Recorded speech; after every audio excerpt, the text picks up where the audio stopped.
di orang Batak juga bisa menikah yang masih memiliki hubungan darah. Hai, ketemu lagi dengan aku, Nita Sianturi.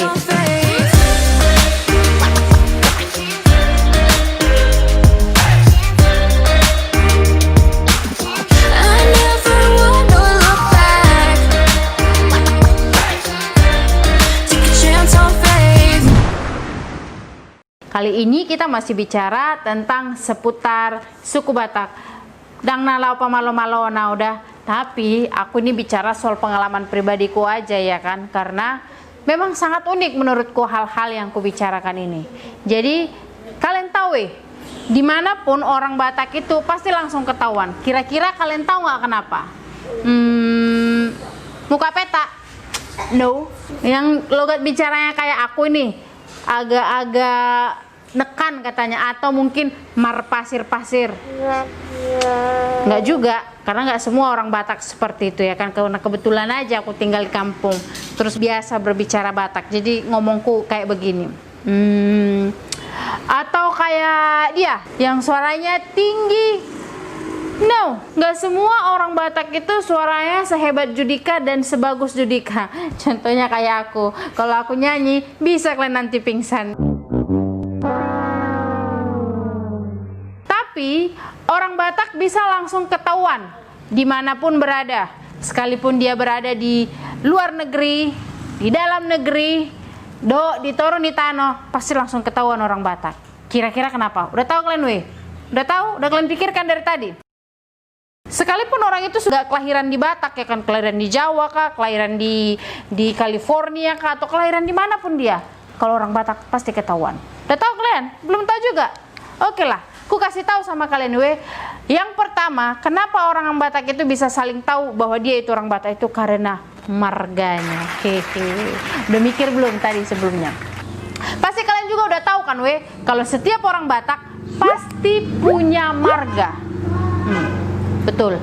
Jadi kan marga ini diperoleh dari garis keturunan ayah. Karena kita tahu kan, kalau orang Batak itu menganut sistem patrilinear, ya kan? Itu garis keturunan bapak. Yang selanjutnya akan diteruskan kepada keturunannya secara terus menerus. Jadi orang Batak itu dari atas sampai ke bawah terus marganya itu akan dibawa. Begitulah, makanya ada margaku, ada juga margamu. Oke? Jadi setiap suku Batak pasti ada marga. Suku Batak Toba, suku Batak Karo, Batak Simalungun, Mandailing, atau Batak Pakpak. Pokoknya semua yang suku Batak, Batak apapun itu pasti punya marga. Marga ini biasanya dibuat pada akhir nama, ya kan? Contohnya kayak namaku kan Nita. Jadi margaku itu Sianturi. Jadi Nita Sianturi. Jadi seperti apapun panjang titelmu, marganya harus tetap ditampilkan. Tapi penyebutan buat wanita bukan marga, tapi boru. Contohnya wanita, kita ngomong sama laki-laki bilang, marga apa itu? Terus kalau pria itu bicara atau menanyakan si perempuan, bukan ditanya, marga apa itu? Tapi dia tanya, boru apa itu? Marga pada setiap wanita penyebutannya harus boru. Jadi kan kalau sudah saling tahu marganya, langsunglah kita martarombo. Jadi tarombo itu kan untuk mengetahui silsilah dari nenek moyang. Jadi kan kalau kita ini sudah saling kenal dengan orang Batak, pasti kita itu langsung martarombo untuk mengetahui silsilah dari nenek moyang kita. Contohnya kayak aku ketemu lah kan, Boru Sianturi itu pun ada Boru Sianturinya macam-macamnya. Oh, aku Boru Sianturi Matanyari. Ada orang Sianturi Simangonding kan gitu kan. Pasti langsung bilang Sianturi apa? Aku Matanyari. Nah, kalau sudah ketemu Matanyarinya masih ada lagi tingkatan keberapa? Ada bilang aku nomor 1, aku nomor 2. Jadi dengan mengetahui marganya kita tahu kedudukan kita itu sebagai apa. Kalau kita sudah tahu lawan bicara kita ini marga apa, lalu kita mau panggil apa sama dia ya kan? Manggil tulang, manggil opung, manggil namboru kah, atau apalah itu kan. Tapi di dalam orang Batak, kadang anak-anak itu juga nggak kita harus panggil nak atau dek. Bisa jadi itu di dalam tarombo itu bisa jadi kita panggil yang lebih tua. Padahal masih anak-anak loh, masih jauh di bawah kita. Atau bisa jadi kita panggil opung. Itu kenapa bisa terjadi dilihat dari tarombonya. Dia nomor berapa. Walaupun dia lebih muda, bukan berarti itu adik kita panggil. Itulah untungnya ada di suku Batak ini. Jangan udah tahu kita orang Batak masih juga kita panggil mas-mas. nggak cocok lagi. Tahu kita orang Batak, tapi belum tahu kita tutur kita, biasanya itu ito kak, manggil eda kak. Jadi kan setiap orang Batak pasti disebut keturunan raja. Wow, makanya dibilang anak ni raja, dohot boru ni raja, walaupun hanya mengalang gulamu.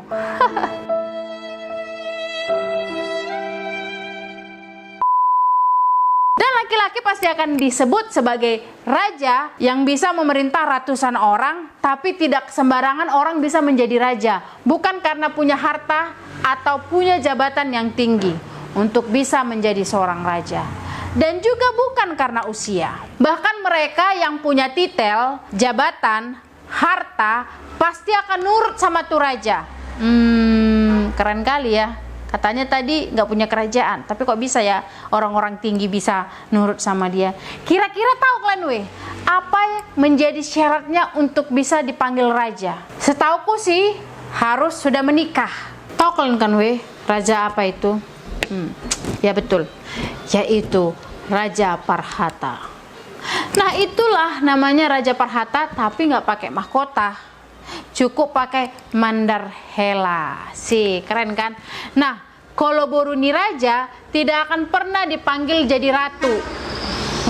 Nggak pernah kasihan ya, nggak pernah dipanggil jadi ratu, akan tetap disebut sampai dia tua, sampai dia punya anak cucu, akan tetap disebut Boruni Raja.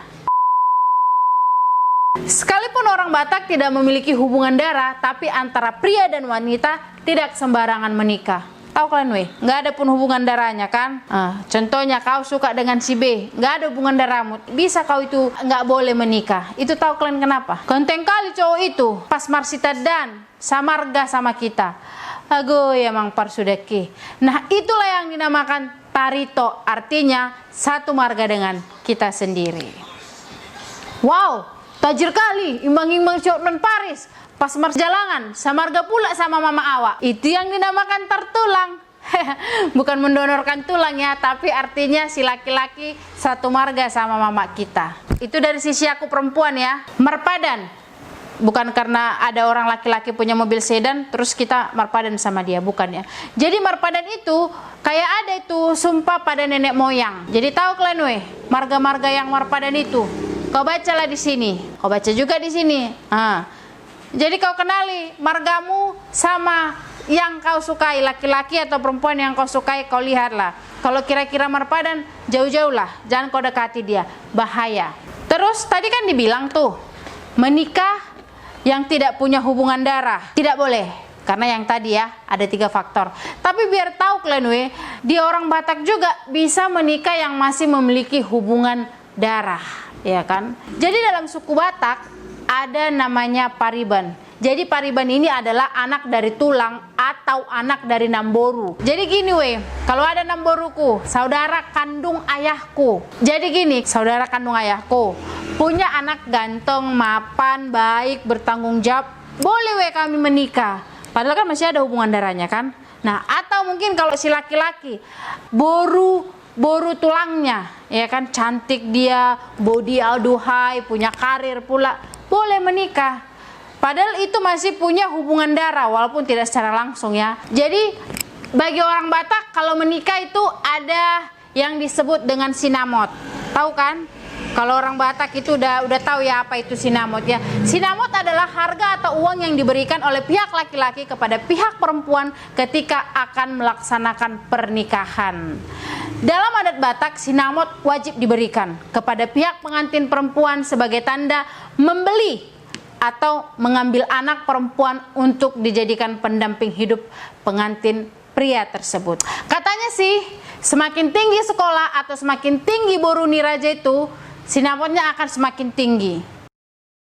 Tahu kalian orang Batak ada loh kulinernya itu yang berasal dari daging mentah.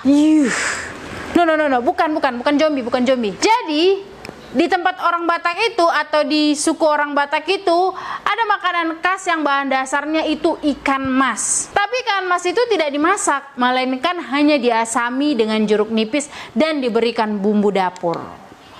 Itulah namanya deke nanyura. deke dibersihkan terlebih dahulu dari duri dan lendirnya. Kemudian dimatangkan dengan cara merendamnya dengan air asam jungga atau jeruk purut. Nah, kalau kau orang Batak, pasti kau tahu itu enak sekali. Sekali kau coba, berkali-kali kau terbawa dalam mimpi. Nah, niura itu makanan khas orang Batak yang mungkin itu hanya milik orang Batak kali ya. Bumbunya juga spesial orang Batak juga. Orang Batak juga punya keju loh. Rasanya enak, yaitu dali atau bagot horbo. Itu artinya susu. Dali nihorbo atau bagot nihorbo juga mirip dengan tahu. Kayak tahu mirip ya, mirip ke tahu tapi bukan tahu.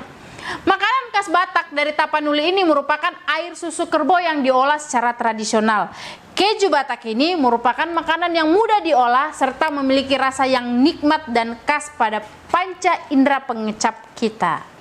Kandungan gizi dari dali nihorbo ini juga sangat bagus. Ditambah lagi campuran dalam pembuatan keju di Batak ini masih alami. Jadi nggak ada badan pengawet karena campuran agar jadi keju itu hanya daun kates dan sama nanas muda gitu ya kan. Jadi emang enak kali. Jadi yang pasti kalau mereka para perantau atau mau pulang kampung, pasti mereka akan berusaha atau usahakan cari itu dali horbo atau susu nihorbo atau bagot nihorbo. Karena itu emang kalau kita udah coba sekali pasti ketagihan. Memang kalau kita baru makan, belum pernah makan rasanya kayak mana gitu, enak gitu. Tapi 2 kali kita coba, 3 kali kau ketagihan. Rasanya lezat. Pokoknya rugilah kau kalau nggak tahu kok rasanya susu horbo atau dali horbo. Bagaimana? Berniat kalian untuk mencoba naniura dan keju Batak? Tahu kalian orang Batak juga mempunyai batik yang sangat khas, yang nggak perlu digambar, tapi ditenun biasanya, yaitu ulos. Dan yang terakhir, yang sering ditanya sama teman saya yang beda suku. Dia bilang begini, kenapa kok orang Batak itu kalau ada orang meninggal dipestakan, berjoget-joget katanya kayak gitu.